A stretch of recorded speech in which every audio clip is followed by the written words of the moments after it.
Nipa kalau berbicara tidak langsung mereka tidak langsung mengatakan apa yang dituju. Iya, iya. Jadi selalu dia Berbahasa lah. melakukan peribahasa. Sama seperti yang berkaitan dahulu remang-remang kemudian jadi tidak langsung.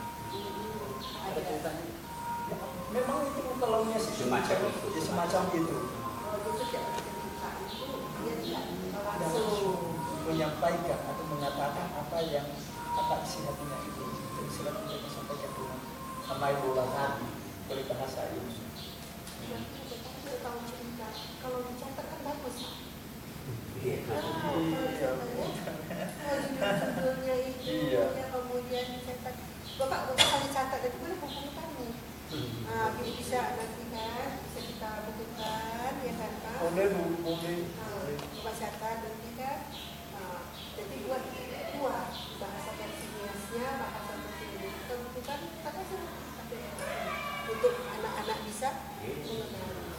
Iya, benar. Memang misalnya kalau di sini tidak kebetulan kalau ada hubungan kadang kita kaitkan dengan mungkin ada koleksi contohnya kan di sini. Jadi misalnya anak-anak itu cepat sekali bosan ya mendengarkan